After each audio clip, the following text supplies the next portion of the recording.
and you will be brought before kings and governors, and all on account of my name. This will result in your being witnesses to them. But make up your mind not to worry beforehand how you will defend yourselves. For I will give you words and wisdom that none of your adversaries will be able to resist or contradict. You will be betrayed even by parents, brothers, relatives, and friends, and they will put some of you to death.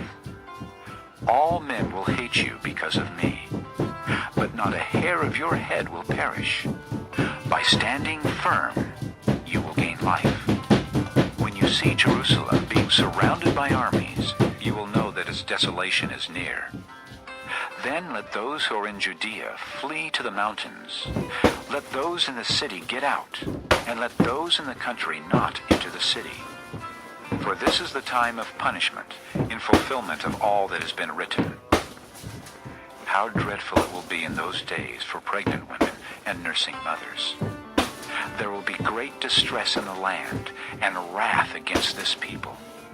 They will fall by the sword, and will be taken as prisoners to all the nations. Jerusalem will be trampled on by the Gentiles, until the times of the Gentiles are fulfilled. There will be signs in the sun, moon, and stars. On the earth nations will be in anguish and perplexity at the roaring and tossing of the sea. Men will faint from terror, apprehensive of what is coming on the world, for the heavenly bodies will be shaken. At that time they will see the Son of Man coming in a cloud with power and great glory. When these things begin to take place, stand up and lift up your heads, because your redemption is drawing near. He told them this parable. Look at the fig tree and all the trees. When they sprout leaves, you can see for yourselves and know that summer is near. Even so, when you see these things happening, you know that the kingdom of God is near. I tell you the truth. This generation will certainly not pass away until all these things have happened.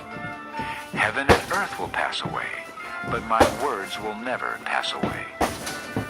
Be careful, or your hearts will be weighed down with dissipation, drunkenness, and the anxieties of life, and that day will close on you unexpectedly like a trap.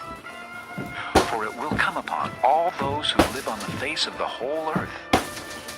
Be always on the watch, and pray that you may be able to escape all that is about to happen, and that you may be able to stand before the Son of Man. Each day, Jesus was teaching at the temple, and each evening he went out to spend the night on the hill called the Mount of Olives, and all the people came early in the morning to hear him at the temple. Chapter 21. As he looked up, Jesus saw the rich putting their gifts into the temple treasury. He also saw a poor widow put in 2 very small copper coins. I tell you the truth, he said. This poor widow has put in more than all the others. All these people gave their gifts out of their wealth, but she, out of her poverty, put in all she had to live on. Some of his disciples were remarking about how the temple was adorned with beautiful stones and with gifts dedicated to God. But Jesus said, As for what you see here, the time will come when not one stone will be left on another. Every one of them will be thrown down. Teacher, they asked, when will these things happen? And what will be the sign that they are about to take place? He replied, Watch out that you are not deceived. For many will come in my name, claiming, I am he, and the time is near. Do not follow them. When you hear of wars and revolutions, do not be frightened. These things must happen first, but the end will not come right away. Then he said to them, Nation will rise against nation, and kingdom against kingdom. There will be great earthquakes, famines, and pestilences in various places, and fearful events and great signs from heaven. But before all this, they will lay hands on you and persecute you. They will deliver you to synagogues and prisons, and you will be brought before kings and governors, and all on account of my name. This will result in your being